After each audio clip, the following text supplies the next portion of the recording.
you ready for the mayhem? Hosted by Mike, the Big Cheese.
right, welcome back to the Heavy Metal Mayhem Radio Show. It is Sunday, July 16th.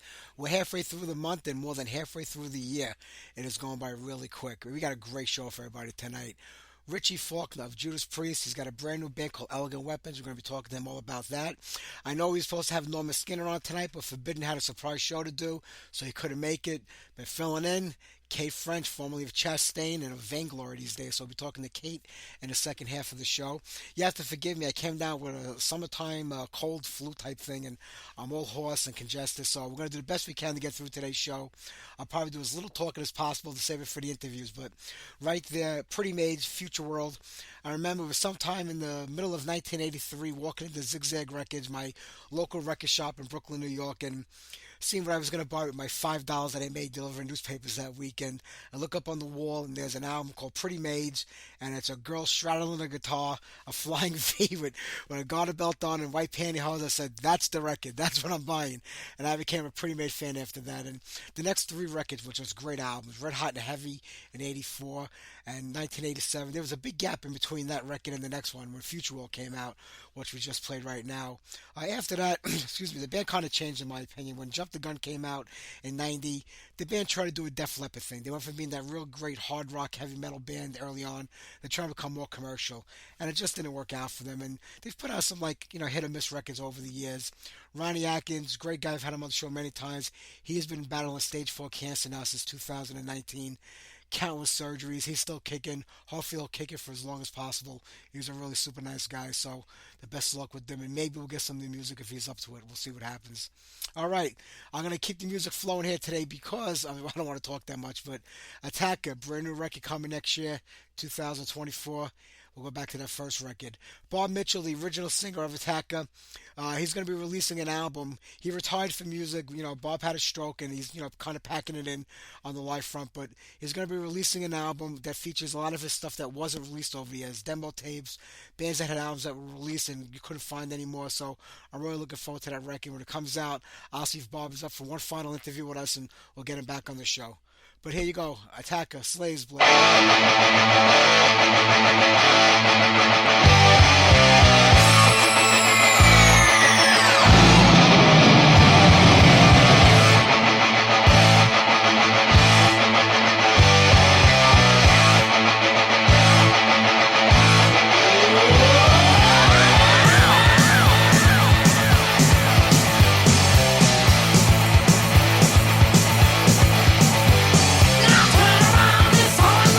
Devil's high, blood stays still. We are living in the pain.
right, we kicked it off with a little Attacker and Slayer's Blade, Kill It in the Name of the Law, and right there, Clovenhoof, After Forever. You gotta have to forgive me, I'm all horse today.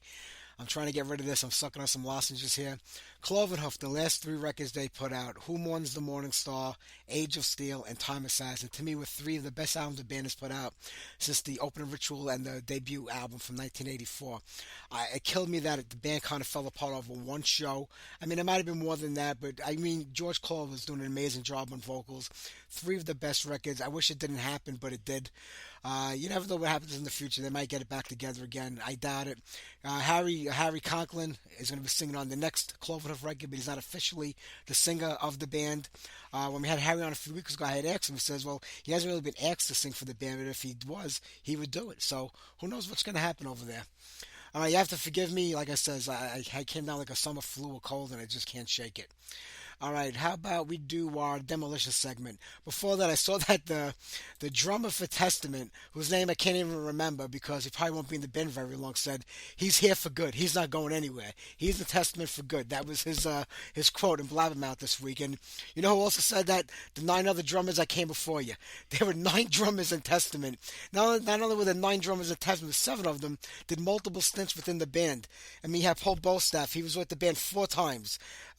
Clemente, Louis Clemente was with them twice. John Tempesta twice. Det was with them 3 times. Gene Hoglan twice. Dave Lombardo twice. So I'm pretty sure this time next year, Slayer's going to be looking for, Tesla's going to be looking for a new drummer. So don't count yourself as being a permanent member of that band. That's all I can say. All right, here's our demolition segment. This is a band called Fast Hammer. I have absolutely no info on this band. I just know that they're from the USA. They put out like a 7-song demo tape in 1983. I dug this up out of my collection a few years ago, transferred the cassette to, MP3. And I never did anything with it. I don't think I've even played it on the show. I saw that somebody uploaded it to Metal Archives, like all the info in there. They just took it from a site I posted it on, and most of that info was wrong anyway. But that's the story of Metal Archives. Half the info on there was wrong to begin with. But like I said, outside of being from the USA, I don't know much about the band. The demo is kind of crappy quality. That's just the way they were back then. But let me see what I can get on here. This was probably one of the better sounding songs on the record. It's called Mark My Words.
All right, there you go, Fast Hammer. I'll tell you what, Richie Faulkner from Judas Priest is going to be calling in a few minutes.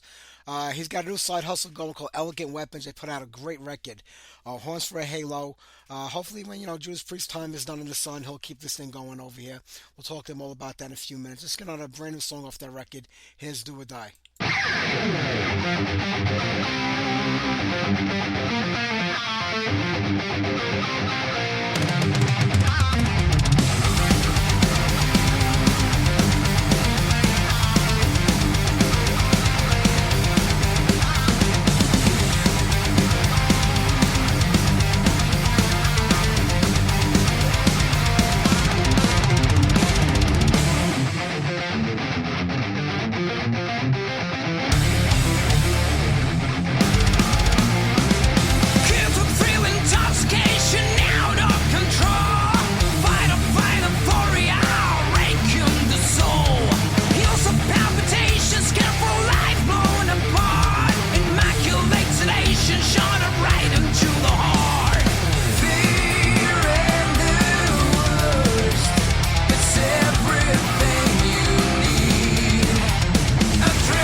call you. I was waiting for you to call into the studio. I'm sorry. No worries, man. How you doing? I'm doing great. How are you? Very well, sir. Thank you. I have to tell you, when I first heard about Elegant Weapons coming out, I was like, this can go any way. I mean, it could be another Judas Priest. It can go back to the old days with Deeds and Voodoo 6. And you kind of combined your whole career, I think, into this one album. Well, I never knew what it was going to be like either, to be honest with you. When you get into the studio with a group of songs and you just, you start putting stuff down, you never quite know what it's going to turn out like, That goes with any album, but I knew I wanted it to have its own sound, its own character. I wanted it to not be a Priest record. I wanted it to stand on its own two legs, and I think it did that. I think it came from the heart. I wrote in the same way as I normally do, but it's me on my own. It's not with Tipton or Rob. It's just me on my own. So I think it went off a different branch of the tree, So I think that's what I tried to do, and I think it came out as a strong album, so I'm really happy with it. It's definitely, I think, one of the best that came out this year. I mean, it's metal, but yet it's different. It's hard to explain. It's like you took everything and threw it in a blender and came up with this sound. Well, again, it's I've always worn my influences on my sleeve, both as a guitar player and a songwriter. I'm into Sabbath and Metallica and Priest, Maiden, and I think all those influences are obvious in the music, but hopefully as you said, you throw those things into a blender, you can hear where they come from, the DNA of those bands, but hopefully you come out with something original, after all that. So that's what I can hope for, really. You just got to put all your influences out there, and anything else will be us, really. That's who I am as a songwriter. This is the music I like to hear and the music I like to play, and that's what's the most important thing, really. True. On the record, Ronnie, I mean, what an amazing vocalist. I mean, he was so underrated until, he hooked up with Richie and did the Rainbow thing, and he finally got the attention, I think, that he deserved after that. Rex Brown on bass. I mean, Scott on drums. I don't know what more you can say about Scott. They said it's a supergroup, and when I hear that, I'm like, oh my God, every time they say supergroup, I feel like people expect more than they should, and it kind of takes away from what the band's really doing. Do you worry about being labeled a supergroup?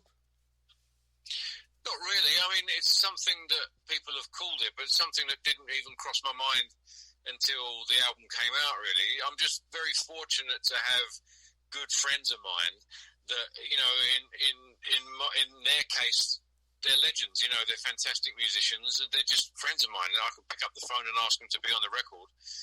And that's what it is, really. I didn't put something together because they're in those bands. I just put something together with them in it because they're friends of mine and they're great players, and that's it, really.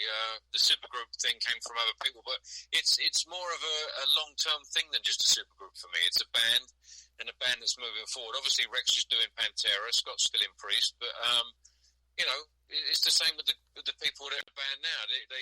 They're the best people they're there because they're the best people for the job, True. Was there an attempt to actually have the live lineup include Rex and Scott in there, or was that something that you just wanted to shy away from and keep it as it was for the studio recordings? Well, initially when I was recording the album, no one knew if we were going to go out again. It was during the time of the pandemic. No one knew if live gigs were coming back again or when they would be coming back again. So the priority was recording the record. So I got those guys in to do the record. And then when it transpired that we were going back out on the road again, obviously, as I said, Rex is doing Pantera, Scott's doing other things. So I had to put something together which enabled me to take the band out onto the live stage. So again, I got Davey Rimmer from Uriah Heep, who's a good friend of mine, Christopher Williams from Accept. Again, just great friends and fantastic players from other bands. You just do what you've got to do to move the band forward. So that's what I did, really. True.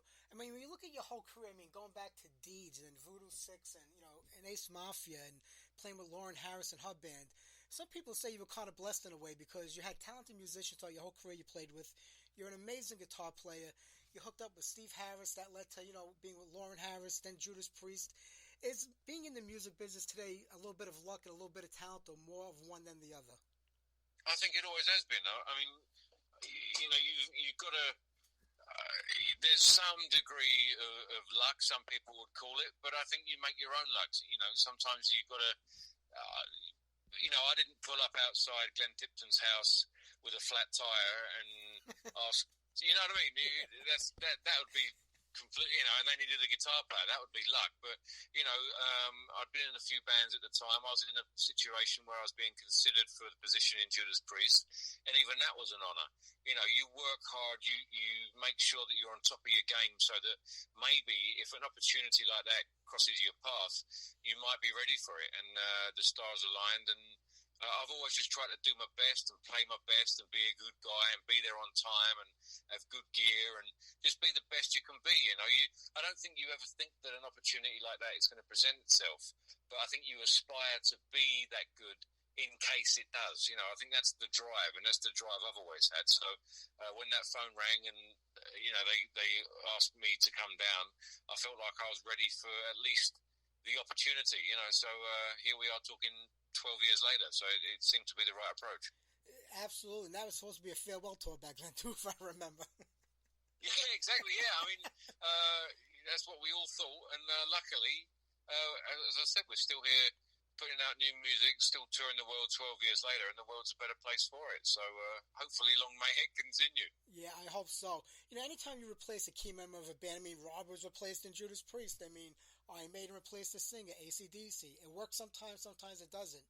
You step in for KK, and the fans just took to you. I'm sure you've probably heard some negative stuff over the years, but you just won everybody over. And it could have went two ways. You could have been that guy that said, I made it and nah, or you could do it with class. And you did it with class, and I think it held up so well over all these decades, the last decade. Well, I think you're right. There's bound to be some sort of negativity. It's a big change after 40 years. A lot of people have been there since the beginning, and that's a big change to take. But the fans have been fantastic. They came down, they bought their tickets, and they came down to see the band with a new guitar player. And not everyone was with me, and I don't think you can ever take that for granted. We still play new cities or new countries that haven't seen Priest before, either with me or with Ken, so you've still got to give 1,000%. You're representing a 50-year legacy. You're representing the band, and you're representing heavy metal. So you can never take your foot off the gas and take that for granted. So, as I said, it was an honour to be considered, and it's an honour to be there still. So there you go. Yeah, Priest is a well-oiled machine. They've been doing it for 50 years.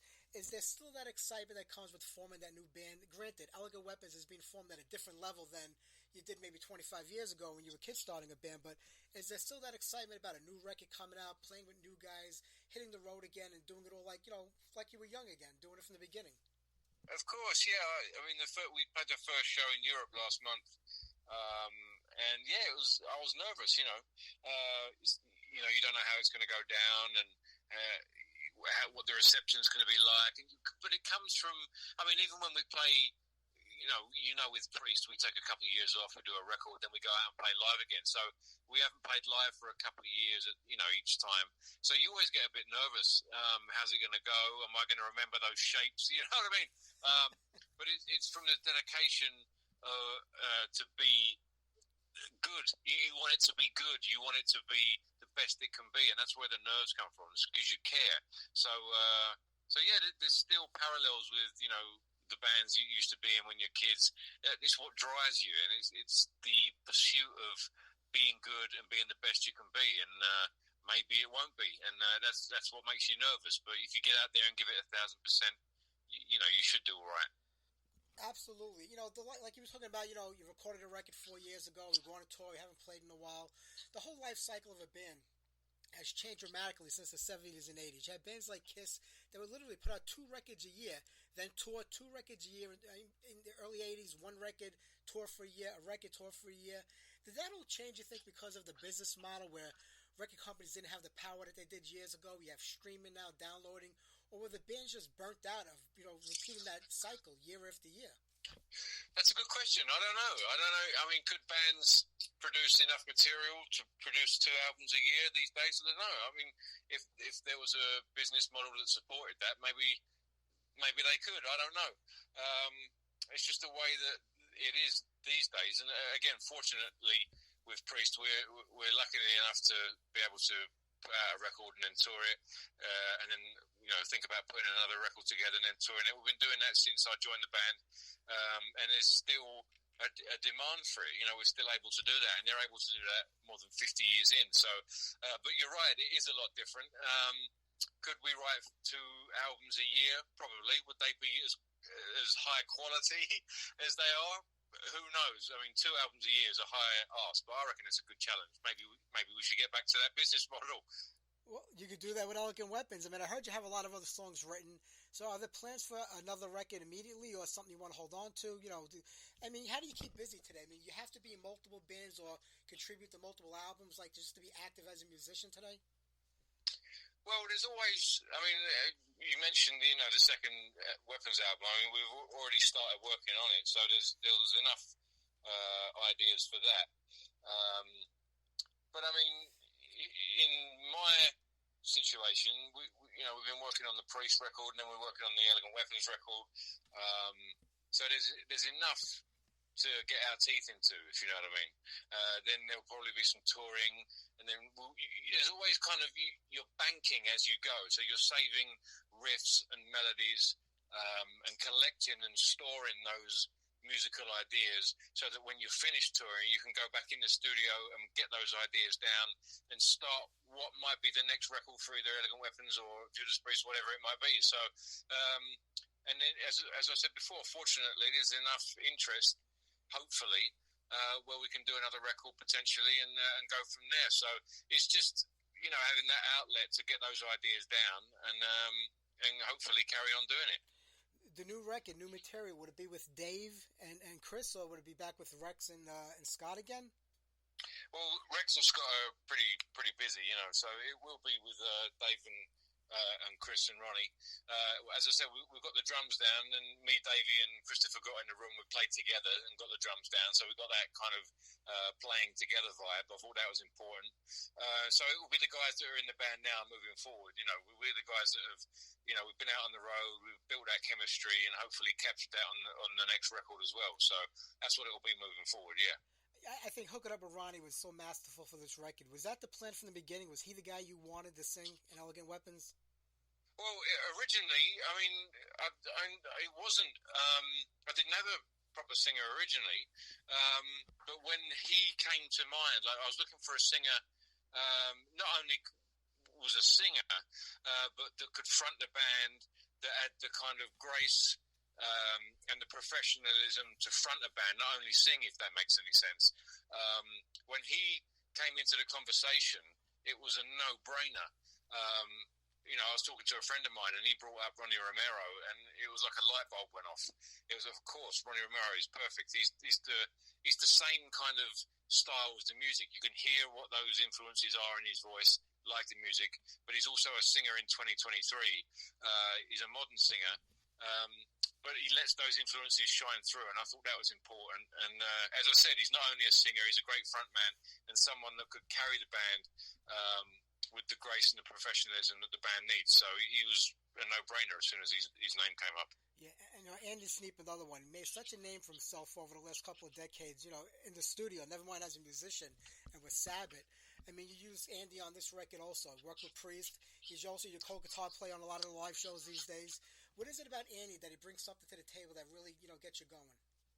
Well, not to repeat the point about Ronnie and the music, but Andy was the same kind of dynamic that I wanted in a producer. Andy comes from the same kind of background as I do musically, but he's also a producer in the modern age. He produces modern albums. So I wanted a modern album that stands up today, but I wanted those influences to shine through. And again, for fear of repeating myself, Andy was that guy. He knows where I'm coming from.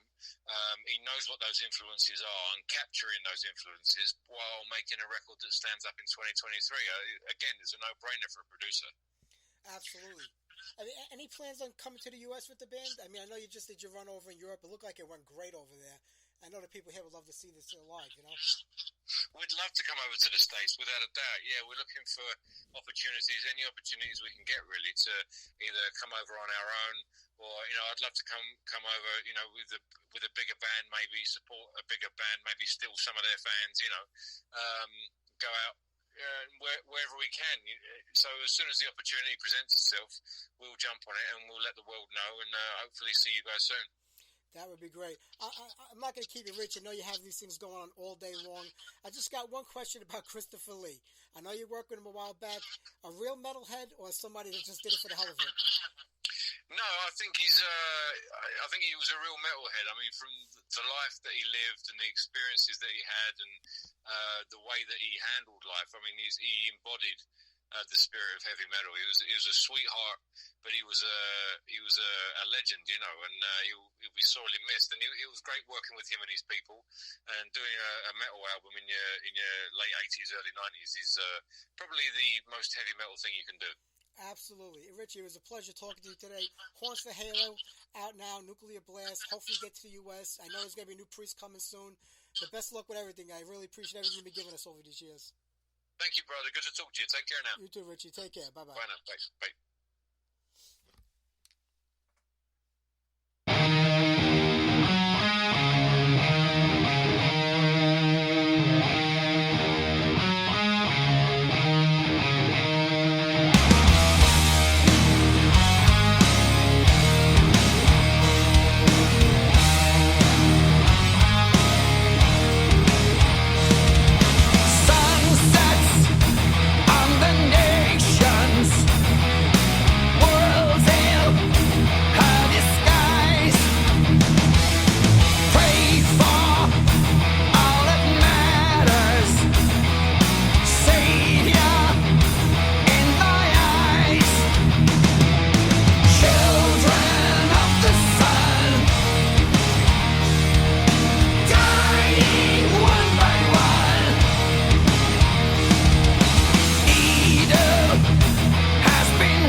You stand before this court accused of heresy and witchcraft. How do you plead? Not guilty! Not guilty! Guilty. Guilty.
by Sabbath, For Those Who Die. We were talking about Andy Sneap, so I had to get on something by Sabbath. It's been a long time since we played them on the show. And before that, off of Firepower, Children of the Sun by Judas Priest. Richie really did bring a new, vigor back to the band. What a great album that was. I put that up there with anything from the 80s that the band did. Hopefully the new record will be in the same mold. We'll see what happens. All right, well, Kate's going to be calling in about 15 minutes. Hopefully my voice will hold up between now and then.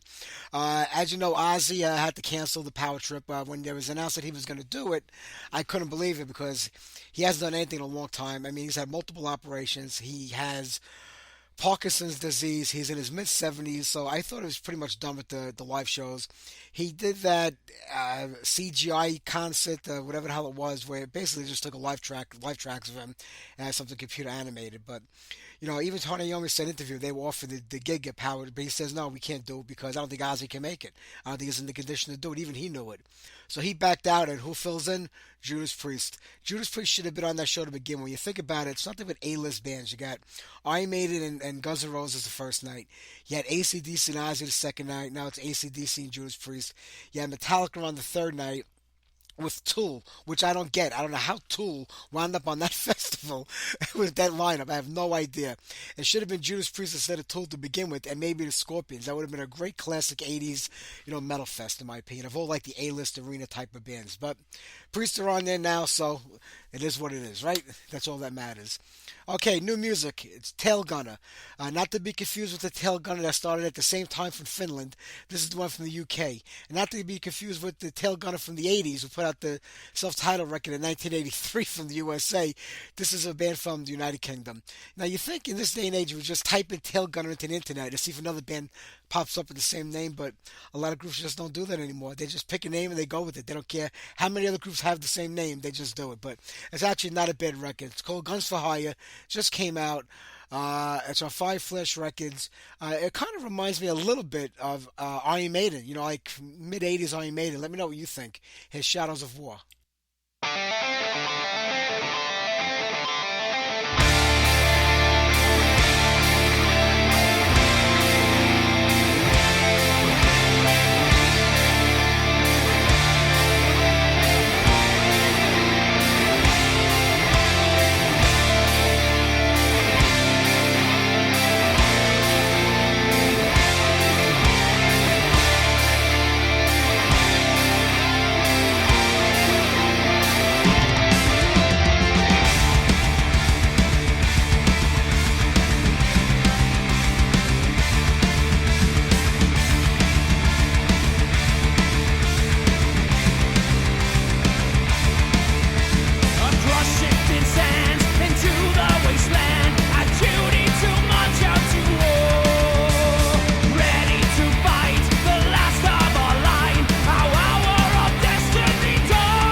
Saints Anger with Danger Metal. Man, I love that record.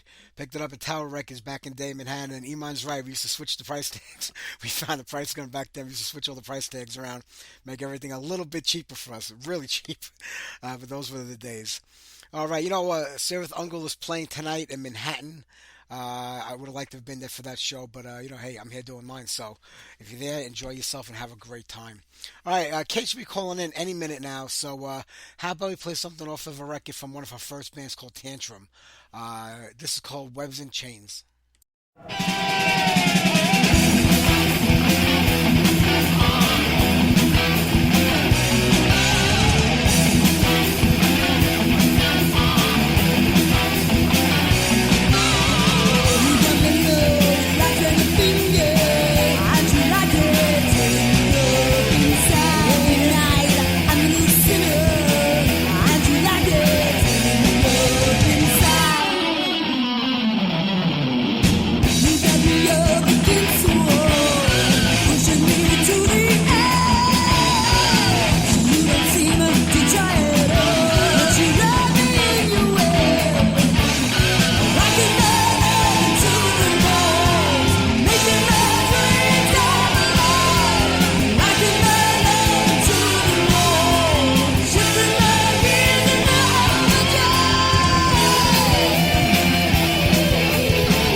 Man, that record is great. I actually have this the cassette of it. I don't know if it ever came out on vinyl or not back in the day, but what a great record. Those two guitar players absolutely shredded back then.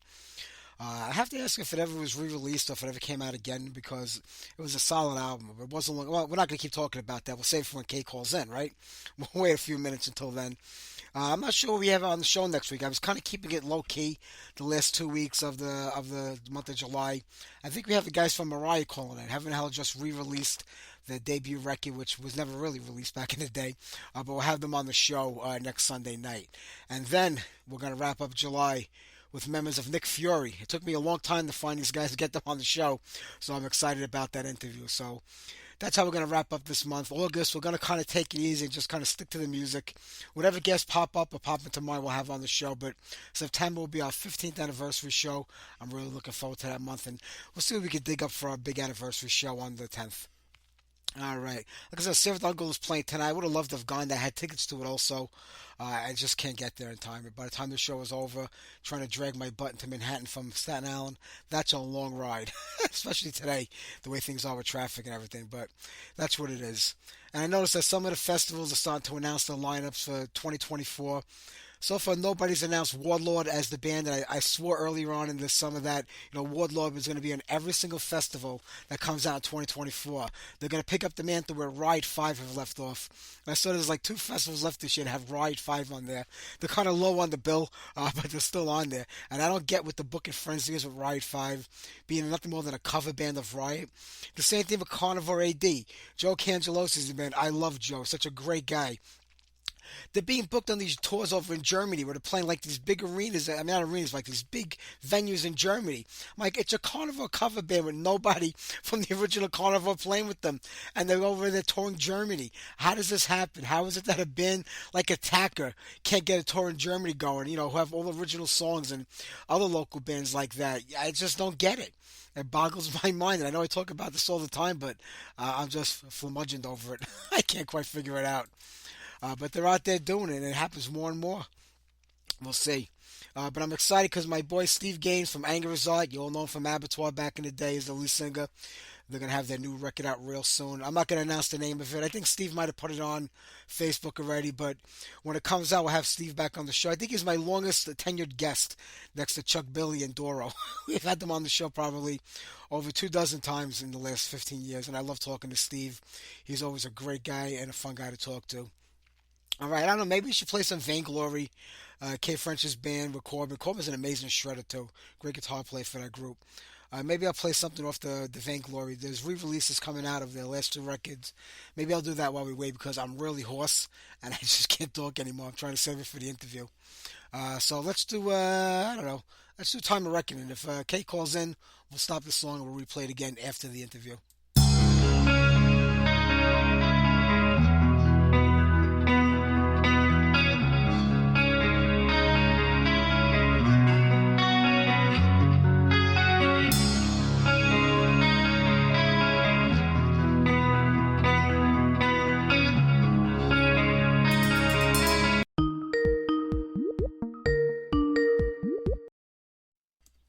Kate, this is Mike. How are you? You're on the air live.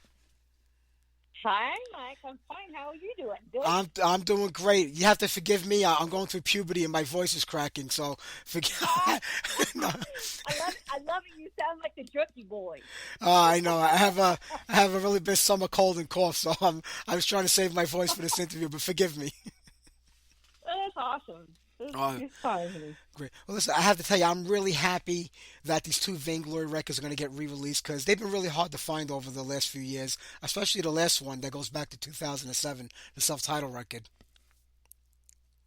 Yeah, I am thrilled. I am so excited because, to have the opportunity to have something that's a booklet and it's that awesome. We just got copies the other day and it is really spectacular. It's really nice. And I just feel totally and completely blessed that they picked this up. So these new record companies are amazing. Insanity and No Dust Records, both different labels from Europe and America. Really nice people too, awesome people to work with. So we've been doing some PR with them, and I'm just loving the fact that I'm revisiting metal, which is great for me. And I'm happy too. My metal. Well, we're glad you're back, and it's a pleasure to have you back. You still get excited when a new record comes out. I mean, they're not new, but it's a new package of the record. Do you still get excited when you get a copy of it? Yeah. Oh, yeah. It's awesome. I mean, it's a history. It's my history, and it's people are getting to revisit that. So that's a really cool thing for me, and it's something that I'll carry with me, forever. So it's really cool to be able to get that and revisit it, and just all the memories of all the different members and things and years all packaged into one little package, which is very cool. That is nice. Right before you called in, I played Web and Chains from Tantrum, and I still have my cassette of that from like '89 or '88 from back in the day, and that was some great stuff. I mean, I don't know what you thought of it back then or now, but that was a great album. Well, that.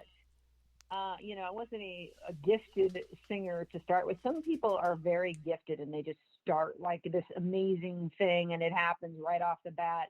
but I was one of those vocalists that always had to, really work on what I had. I mean, when I was young, I loved to sing, and I was in choirs and did all that, and I always loved to sing, but I was never, I didn't jump into it being like Leather, who was at Chastain as well. She seems to have jumped into it, just been this powerhouse, but I had to work towards being a better vocalist, and I'm still doing that to this day. But from Tantrum to what I am now, is completely night and day. And that was at the beginning of me really learning my chops and learning how to sing. So thank you for that. I actually have some video of June and Tantrum on one of the videos I did. I also do music videos, and I put together Coming Back for More, which is one of our singles. And they're in the start of that video, and it tells about, how we just basically do music because we love music and not, for anyone else. And I'm still doing that to this day. We're actually mixing a song tonight, me and Corbin. Corbin is my husband and my guitar player from Vainglory. And we're mixing a song called Scream It. And I've been driving him crazy because we're, mixing it all day. And it drives me crazy. And I'm like, that's not enough bass, and that's not enough this. And, it's like having a kid. Having a song is like having a kid. So it's bizarre. But thank you for a compliment on Tantrum. Both those girls, Lisa and June, are super, super gifted guitarists. And that's really the basis of that band. And that's been the basis of a lot of the bands that I've been in. I mean, predominantly all of them that have been anything that's, had attention paid to it have been the guitarist. I'm a guitarist singer, You really are. And before you called it, I just said that. I said June and Lisa were some shredders, then David Chastain and Corbin. I mean, too underrated in my opinion. I mean, the stuff he's done, especially his instrumental stuff, I mean, you really do have a knack for picking great guitar players to play with. Well, the thing is that I don't know. It's just God has happened, or the powers that be, or source in it, or whatever you want to say. I'm just, that I'm in that place, and in that time with June, she was in a guitar contest, and my first boyfriend that was a guitar player, which I never had any musician boyfriends, but this guy was in this contest, and she beat out like 200 people. And I went up to her and I said, hey, we got to start a band. I was singing with him at the time. And then he and I separated, and she and I went to my apartment, and she and Lisa came over, and they were like, yeah, let's jam. And so that's how that whole thing started. And it's so funny that you have that album, because I wrote this song in there called Gunslinger, and it was such a cringe fest. Holy shit. It was so fucking bad. Can I drop bombs here? I don't know. But yeah, you can, sure. Okay, cool. So, and that's funny because you look back through the years of things that you did, and you're like, "Oh my gosh!" But when you look back at it now, you could say that it feel that way. But when you were there in the moment, it didn't feel like that to you back then. Well, it kind of did. Oh, okay. It wasn't. You always kind of settle with things, initially, because you need to finish them. I think that's one of the big differences between people that are successful and people that aren't successful, and that is just finishing. A lot of times, you have a closet, and it's not a matter of success. I shouldn't say success. It's just a matter of putting material out. And you're going to have good material, and you're going to have cringeworthy, horrible, bad material. And I've had plenty of that, believe me. But, I know that I need to complete things, and I know that I need to have a catalog. And right now, I have this ginormous catalog that I can go on Spotify and listen to. And the stuff from a long time ago, I don't know if you've ever heard of Machine Gun Kelly or any of the other bands that I was in, or One Bad Apple, which was Carl Albert's old band. Carl Albert was in Vicious Rumors. That's right. And he initially started out in Villain, and it was Villain's guitarist Leon Smith, and they were some incredible musicians. So that band was amazing. There's different things too with different bands that have, like one band will be better at songwriting than the others are better at music or guitar solos or whatever, but every band has its initial thing. And Tantrum, I think, was, the female double guitar solo front. That was the highlight of that band. And I was very proud of them, and I was very proud that they gave me the opportunity to work with them and to go through that experience, because it's really what started me and everything. And after that, going through the experience with Leon from Villain, Carl's old guitarist, Carl Albert, really, he put me through the mill. I mean, they got me in the studio and they would like be staring me down and straight in the eye and, no, that's wrong. No, that's wrong. No, do it again. No, that's wrong. And so I grew from it. I hated their guts, but I grew. I was mad at them a lot of time for doing what they did, but I realized that everything has growth, and every time you finish something, whether it's good or bad, it's growth. That's so true. And when you think about like Tantrum, the Chastain, the Machine Gun Kelly, to be now with Vainglory for quite a long time now, you're always like 1/4 or 1/5 of a band, and sometimes your voice has a say, sometimes it doesn't. But with Vainglory, you call it basically the nucleus of that band. So I mean, I'm sure it's a lot more freedom musically, that you can do what you want to do because it's the two of you, and that has to be a good feeling also. Yeah, are you kidding me? If he doesn't do what I say, well, besides being the singer, you're also his wife, so he's got to listen to you no matter what. That's right. Or guess what? No, but no, that's the truth. That is true. It's a lot, but it is tough because, you do have artistic differences, and I'm learning, and I'm still learning to this day, it is patience. And like even with now, and I'm still learning things, and now I'm getting into learning the technical side of things, like mixing, mastering, and doing all of my own instrumentation myself, and doing everything, technology age today.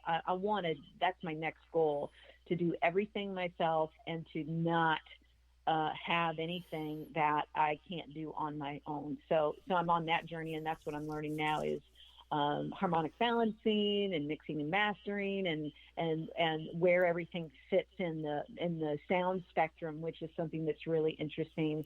And I'm also getting into doing orchestrated stuff. My favorite guy, Kip Winger, who I absolutely love, does orchestration and things like that. So I'm kind of trying to delve into that with the software that I have. I play keyboards. And so it's just a really interesting journey, and it is always, patience. You work with, whoever, and it's part of the learning thing too. I've got to learn from him, so I've got to be patient with what he's saying. And we had yesterday, we were mixing too, and it was like, I want him to get to where I want him to get the song now, because he already had done it and he'd already had it mixed in his demo, and then it's not happening the way. But I thought last night I got to pull the reins back and be patient and listen, because this is a learning process. So everything in life, everything you go through, good or bad, is a learning process. And this has been a learning process to lead me to be an independent artist. So that's where I'm going. Yeah, Coleman's also, a producer and engineer. He has a lot of behind the board, experience also. So is it hard? Is it hard to listen to somebody else tell you, we got to change this, we have to tinker with that, we have to make this different, when as a singer how you want it to sound? So is it really a big give and take, or sometimes you win some, sometimes you lose some? Hell no. I mean, I'm not a person to not be vocal. I'm not going to, I'm someone that's going to be like, blah. I'm going to say exactly what I feel and throw it out there, and then let the chips fall where they may, of course. But, ultimately in a relationship here, we have everything mixed in. And so it's kind of, you got to kind of, give and take. He's got to give and take. So, it does matter, because it is me, and it is him. And so we give and take on everything. And we were just talking about that, and I'm like, he's like, we're going to do another Vainglory record, and you're going to do some classic, Halford stuff, because at the end of this song, there's this classic Halford, really high note that I do. And I'm like, well, you better call Ripper then on that, because I'm not doing that. He's all, oh, yes, you are. So I said, okay, you're right. I'll do whatever you want. He's all, damn straight you will. So, it's give and take, but it's always consideration for what's being done and what's been done. He's done so much for me. So of course I'm going to do whatever I need to do for him. So I never really, have anything that's lacking, because I always say, hey, I'm not comfortable with that. And, pounding the point home that I have to be happy as his wife, which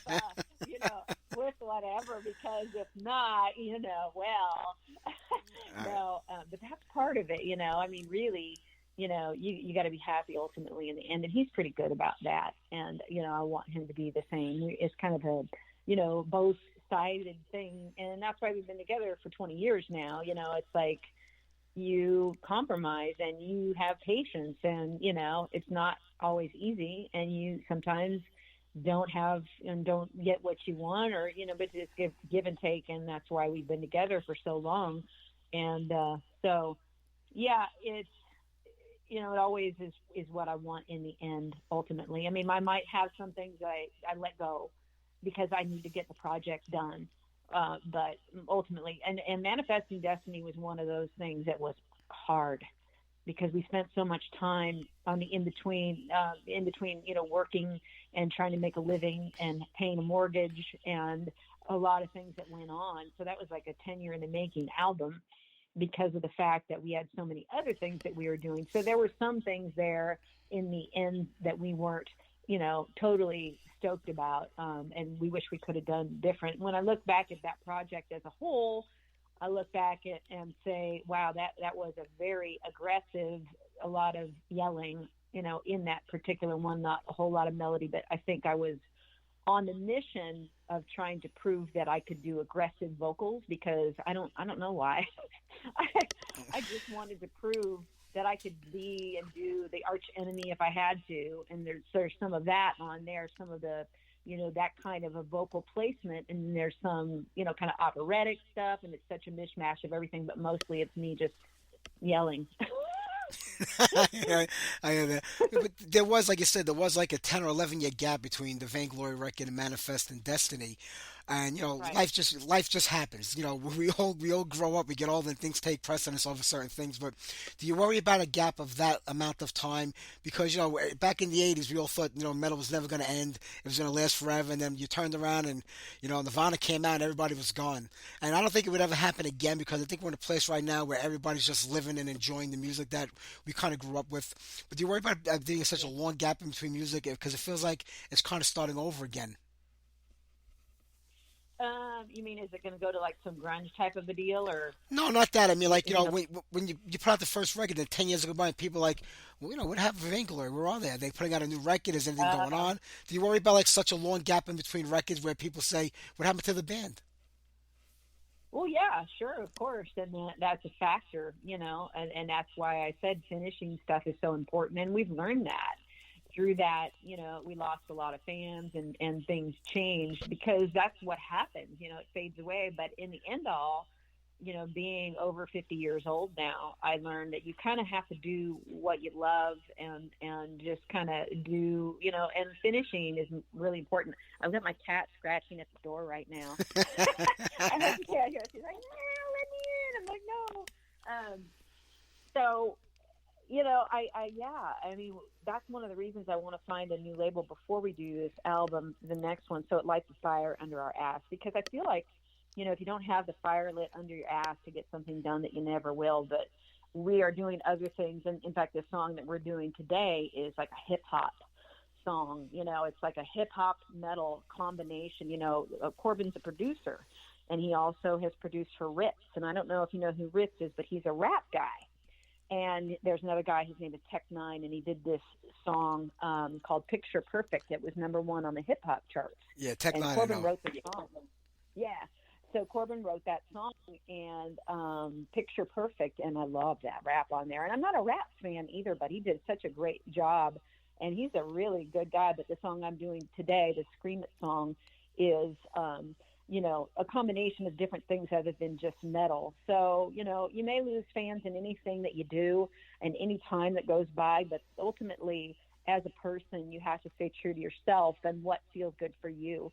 So it's really not about one, thing or the other. It's just about doing what you feel, what you feel. And Kip Winger is another thing that person that taught me that, and that looking at his catalog over the years, you just got to be true to yourself and do what you feel. And I thought about that as I'm getting older, and I thought, whether you win or lose, or, whether you have people or not have people, you just have to stay true to yourself. So I'm not really worried to answer your question, and let's circle back. Yeah, no, Circling back. I completely agree with what you're saying because, if you try to do something like this in the 80s, it definitely wouldn't have flown. I think everybody's at a different place right now musically. They've grown with their interests and different. I mean, like people like, oh, Metallica's not the same anymore. They're not like, the Massive Puppets Metallica. They're a whole different band right now. But when there are 50 million people watching them perform live somewhere, I don't think they care that they lost those 5 fans from back in 1984 that No, they don't love give Kill two 'Em shits. All. Yeah. Yeah. Yeah, yeah. I mean, you got to do what you want to do, and if people like what you do, that's great. If they don't, that's fine too. And especially for me and for Corbin, we're kind of the almost famous crowd where you just kind of, we got a little tiny peak.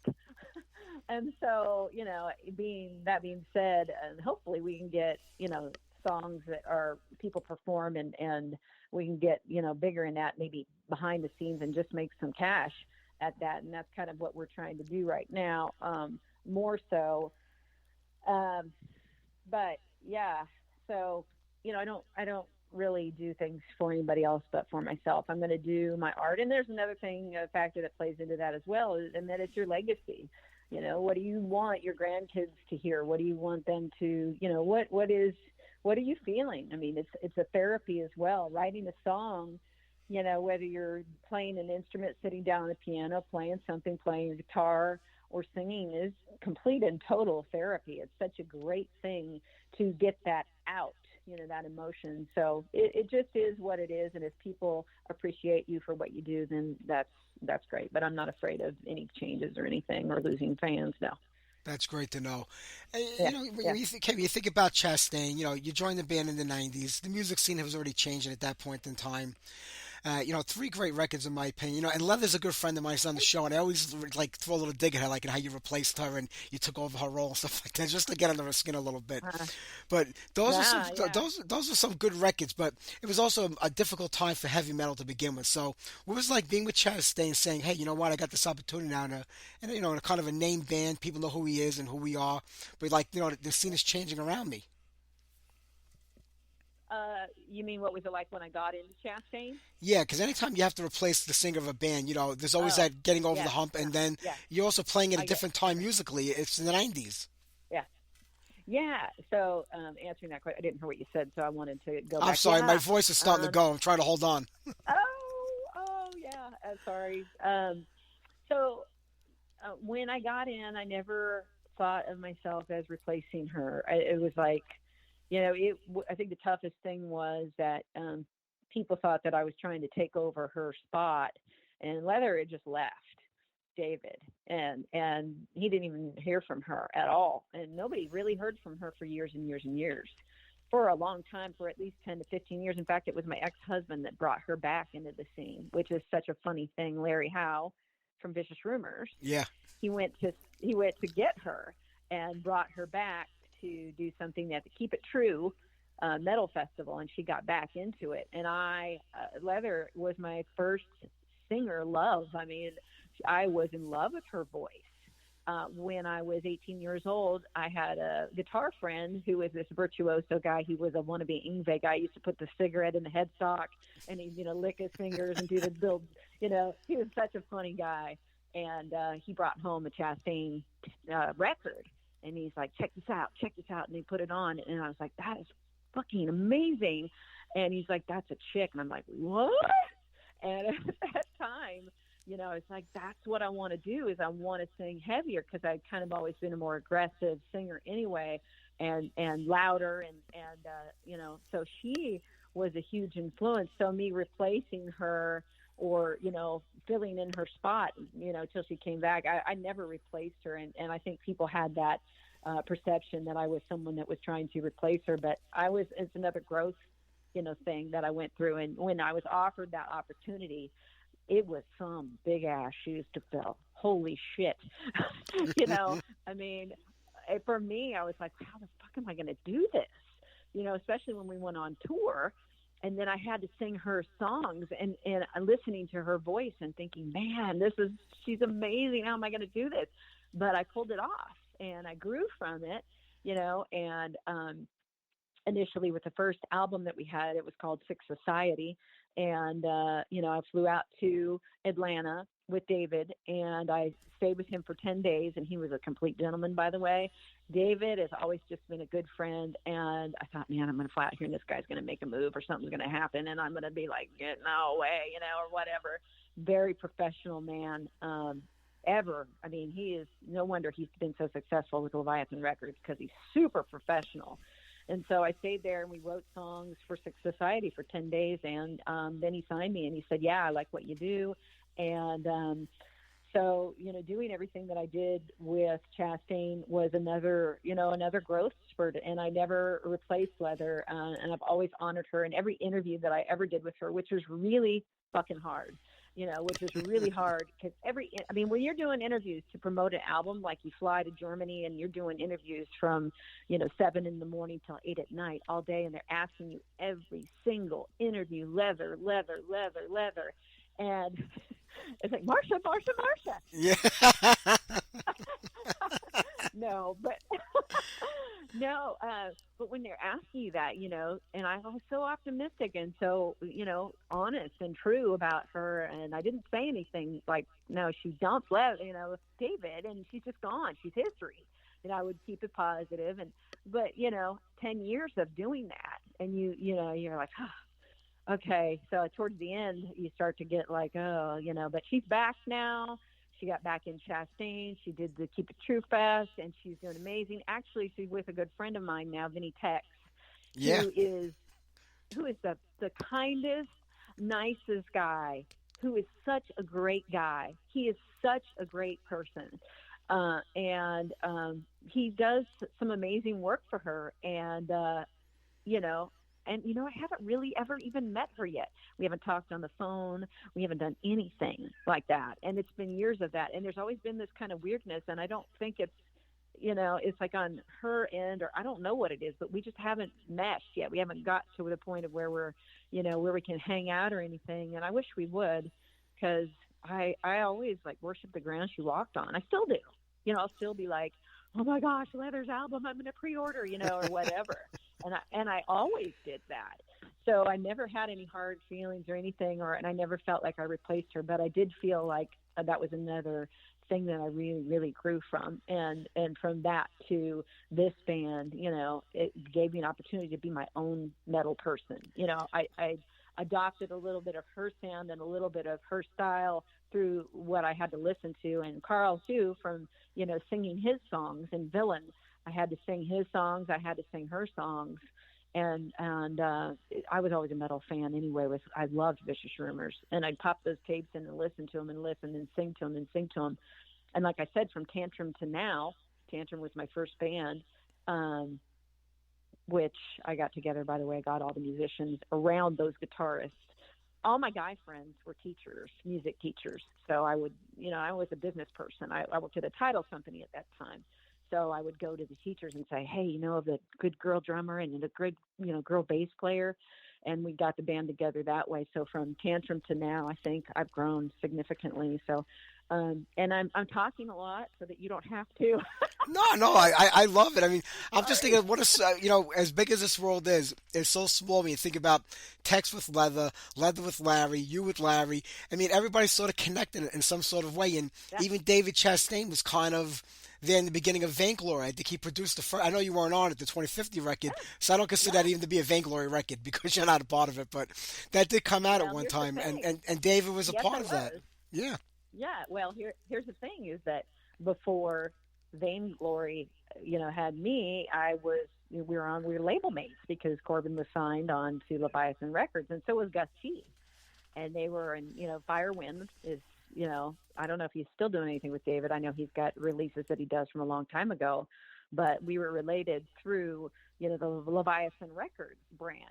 And so we were kind of, doing stuff on different things, but with Leviathan and promotions for Leviathan. And I think I got a 2050 CD when I was doing the Chastain thing. I think it was with In an Outrage. I can't remember which one it was, or I don't know, but I had kind of heard about it through the grapevine, never really knew.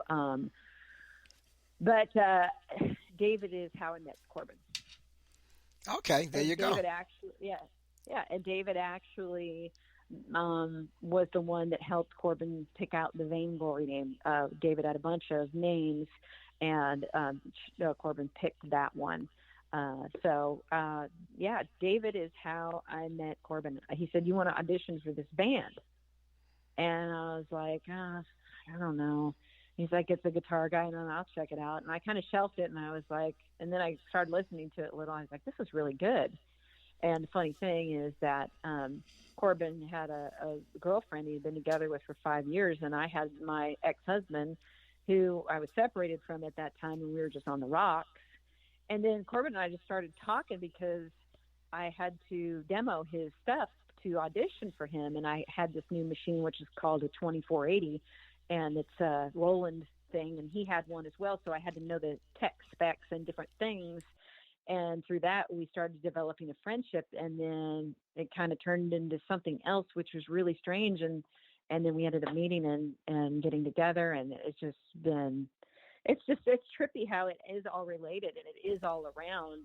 You know, we've got this big group of people, and I could expand it out to even more people than that. You know, it's like 6 Degrees of Kevin Bacon? Yeah, exactly. Yeah. But I feel fortunate to know all these people. They're very talented, and to have grown and learn from them. And this is what I wanted. You know, I prayed. I was like, please, let me get signed once, God. Let me, just one record, and then you can kill me. And then I was like, just 2 records, just 2. It's been a really fun thing, and music has always been in my heart. When I was a kid, I danced, I did ballet and stuff, and then I went from dancing to doing, the band in 4th grade and choir, and then I was in, marching and marching band and all these things. And I played the baritone horn in high school, and the trombone, bass clef instrument. So, I knew time signature, and I knew how to read music and everything like that. So music has always been part of who I am. In fact, I used to compose on the baritone horn. I'd bring my horn home and staff out the notes, that I was going to make a song of my own. And it's just, I've always loved music. And so I'm just proud to have, done what I've done. And now to have the ability to write songs on my own, which is ultimately, what I wanted, is to have the freedom to create these art pieces on my own. And it's like a painting, you're creating these things on your own. And now I'm about to work on a new song, and I've done a few songs on my own now with nothing and nobody helping, just me doing everything. And I'm working on the song called Technicolor Blue, which is this beautiful, like, strings and my voice. And it's just kind of a look at life and being able to really describe the time. It's like a time capsule too. Like this song is just about everything that's going on in the world, and that you really have to, this Scream It song that I'm working on, you really have to voice what you feel now, because if you don't have a voice, you're not going to have a choice. True. If you don't say something, then you're not going to have a choice of saying anything. So you may as well scream it. Technicolor Blue is just about, how it felt as kids when we were young, and, like a photograph, it was a different time, and having a child, or not a child anymore. My son's 25 now, but realizing with the kids these days, and people can't, you can't go out like you did when you were a kid. Impossible. You can't. No. And with everything that's going on right now too, and everything that's being brought to light, and that's kind of what that song is not going to be about, any of that, but it'll just be kind of a reminiscent thing of how it was when, in the 70s and when we were young. So, It's a whole different world we're living in today, but it gives you a lot of writing material. So I guess something good came out of it in a way, because you got plenty to write about and writing new material. I do that. Is there plans for a whole new Vainglory record? Well, if there is, it's up to Vainglory. I'll leave up to Corbin. Obviously, he we co-write on that usually. So it's kind of up to him what he wants to do and how he wants to do it. That's his thing, and I'm a slave to that. Whatever he wants to do. So he's he's talking about things. I really think, like I said, getting a record label first and then having them say, okay, write this kind of music, and then lighting a fire under our asses to get something done would be the best case scenario. So I don't know, but we've written some songs for Vainglory that have been released as singles over the last few years. So we might conglomerate a few of those and then move forward with that. But I think he wants to stay with real traditional metal, the traditional, like I said, the Ripper Owens, the Rob Halford, that kind of thing. So what do you think? Should we do the traditional metal and kind of keep it what we've been doing, or should we go off and do something different? Or I think sticking with that for that band might be a good idea, because I do think we have kind of a fan base for that. Absolutely. I would like to see Vainglory, continue doing what Vainglory's been doing. And you could, because, the two of you together, you have the opportunity to write any kind of music you want under any banner you want. So you can always get the best of both worlds with you guys. Yeah. I think sticking with the traditional metal like he wants is probably the direction we'll be going in if we do that. But like I said, I have the different things that I do. I'm just going to do the Kate French thing, which will be a conglomeration of, the hip hop metal combo, which I love that. And then doing, the ballad, and then doing the pop stuff. And I've just got such an eclectic mix of things. I've been doing country music. There's a gentleman that is he writes books, and he hired us out to do 11 country songs for him, and he paid us a lot to do it, which was kind of a blessing, because it's what started this, as far as we had to have a song a week done. And it was country. It was so funny. I had to kind of get on my country, that kind of that kind of twang. But it makes you kind of open up your ideas to things, and rather than being closed off to one thing. And when you're getting paid for something, boy, you better freaking do what they want you to, because they're paying you. Absolutely. And so that was something that I did that was different. But my love is with metal, and I always end up going back to it. So I would imagine we'll be doing something, but sticking with the traditional thing. Well, I'm glad for that. And Kate, I'm going to let you go because I want to play some music. We're going to wrap up tonight's show. It was such a pleasure talking with you. And when you get those new songs, I'm dying to hear them, and I'll play them on the show. I don't care if it's country, rap, whatever it is. I'll put it on here. Aw. Well, thank you so much, and thank you for your time. I appreciate it. Thank you, Kate. Have a great night. I'll talk to you soon. Take care. Bye-bye. Okay, thanks. Bye. All right, Kate French, let's get back to Vainglory. We were playing it before the interview.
Vainglory, Time of Reckoning. I want to thank Kate French for being on tonight's show. Richie Faulkner from Judas Priest. I'm sorry the interview wasn't that long. It was only about 20 minutes because he's doing them back-to-back today, and I was in the middle, and he called in 15 minutes late. Plus, he didn't call into the station. He called onto my cell phone, and I didn't hear it ringing that whole time because I had the headphones on. So that's why it didn't sound as good as they normally do. But nothing sounds good that I do, right? So it doesn't really matter. All right, thank you, everybody, for being here with me tonight. I do appreciate it. Hopefully, my voice will be back by next week. Not that it matters. It's not good even when it's good, even when it is good. But next week, Jerry Magallanes from Mariah. Heaven Hell just re-released their earlier material. I believe they're having a 20% off sale that ends tonight. So if you're looking to get anything by Heaven and Hell, go over to the website today and buy it. Get a nice little discount on there. All right, since we had Kate on, how about wrap it up with another female vocalist? Even though I never consider female vocalists metal bands like that. To me, it's just metal. I don't care who's singing. Male, female, never mattered to me. But here you go. Sentinel Beast, Evil is the Night, Debbie Gunn on vocals. Take care, everybody. Have a great week. I'll see you next Sunday.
You belong.